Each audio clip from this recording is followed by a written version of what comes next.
Как бързо минава времето и вече отиваме към второто издание на нещо много интересно, което се нарича "На кино на село". Киното в 15 български села ще гостува до септември в една много интересно разпределена програма, но повече ще научите от Евгения Танева и Петър Тонева. Добре дошли! Благодарим за поканата, много ни е драго. Ами как не? Това са интересни, най-после някой да мисли извън рамката. Да започнем нещо наистина да правим.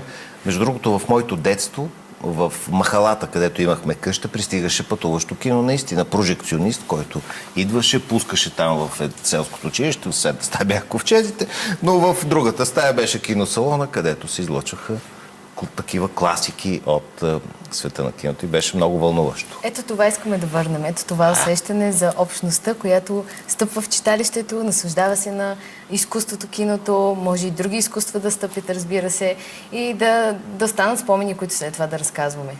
Ами да, то какво друго ще ни остане да разказваме, освен спомените, обаче трябва да си ги измисляме. Нали така, Петра? Да. Намесете се смело. Напред към селата. Да, разбира се, ние сме тази година в цели 15 села и с цяла България и с всяка година ще достигаме до все повече и повече. Тоест киното пристига в селото и то остава, понеже фестивалът е децентрализиран и се случва в рамките на много месеци, в много локации и също продължава. Тоест ние продължаваме да работим в същите села и се надяваме да върнем точно това чувство, че киното е на място в селото. И работим заедно с читалищата и общността, т.е. не е просто пътуваме и си тръгваме, не сте като такива викинги, които завладяват мирно село, не? Да, важно е това да кажем, че те продължават своята активност, че в селата се случват и много други културни събития. И искаме да разчупим тази представа, че читалището е отминала история и че вече само... Напротив. Да. Ние тук редовно водим разговори за читалище, за тяхното бъдеще, настояще, онова каквото трябва да се случи. Но това са културните центрове на страната. Другото е отвъд, но ако има културни центрове в страната, това са читалища. И само през читалищата идва културата. И затова се радваме, че и ние можем да работим с тях, тази активност и да черпим и опит от тях за това как може да си задружен, когато се обединиш и наистина да създавате заедно и да го преживявате заедно. Аз мисля, че това много ни подпомогна и нашия екип да се чувства като част от това семейство. Вече имате някакъв опит, т.е. завъртяно е веднъж този процес. Вие, Евгения, имате опити с кино, действащо в София, Люмиер. Така че какво ви показа това първо завъртане на колелото, на пътешествието на киното по селата? Показа ни, че всяко село е свой собствен свят и всяко село има индивидуални нужди, има интереси.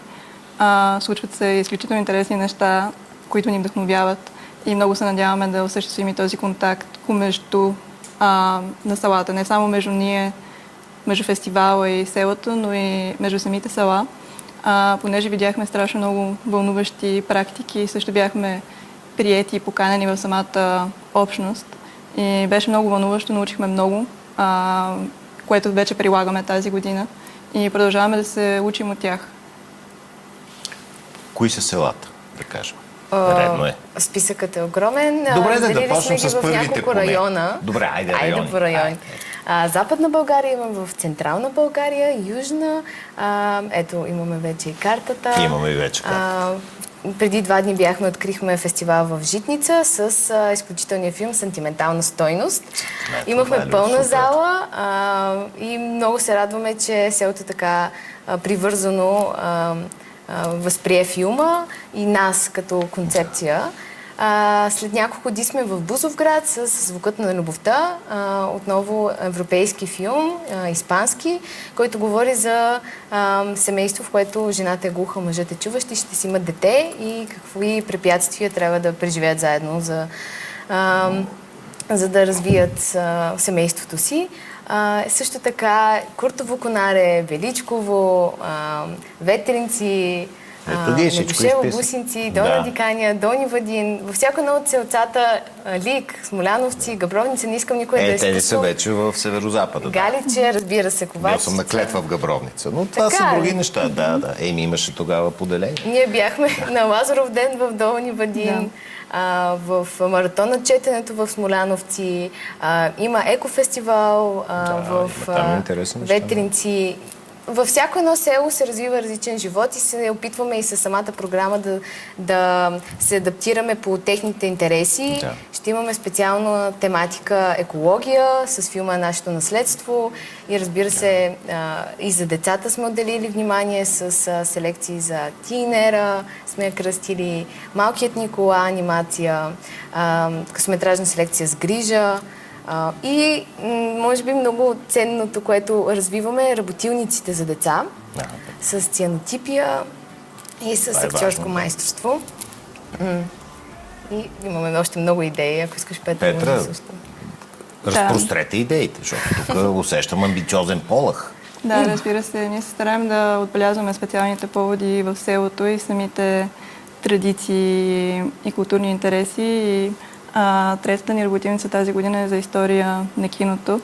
И всички работилници са насочени към деца и ние искаме децата да се почувстват, че те са част от света на киното и също могат да бъдат създатели. И те да израснат с тази представа, че те могат да бъдат и автори на кино и да участват в процеса.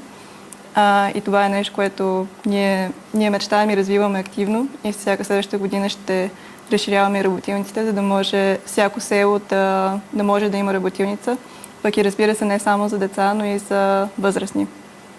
Да, и в крайна сметка идеята е киното като изкуство да се завърне в абсолютно изоставен, т.е. българска държава го изоставила киното през годините, но да се завърне в тези тъй наречени малки населени места, което какво значи малко, какво значи голямо, е съвсем отделен въпрос. Да, пък и е важно отвътре, за мен публиката на село е също толкова развълнувана и активна, като големите градове, така че това е, може би, мерилото, което трябва да взимаме. А има ли интерес такъв сериозен, на който, или са по-плахи в началото хората? Разбира се, започва с по-плахи, защото сме непознати, но с вече второ издание в селата ни познават и имаме и допълнителни срещи, които правим с всяко едно от селата. Бих отличила откриването ни. 70 души, пълна зала. Да, това е наистина много за задачата. Страхотно. Да, и това е един делничен ден, вторник, вечерта. Ето това е, да, наистина много е хубаво изкуство да се връща в места, където то по-трудно присъства. Какви са вашите амбиции за бъдещето на този фестивал, на това пътешествие? Предполагам, че е разширяване в духа на стратегията. Да, в България е имало до 3000 киносалона в малките населени места, които не е точно определено доколко са оцеляли във времето, но има много такива, които са поддържани с много любов. Има много такива, които биват възстановявани от общността за кино, но не и само. И за театър, и за всякакви културни формати, за нуждите на общността.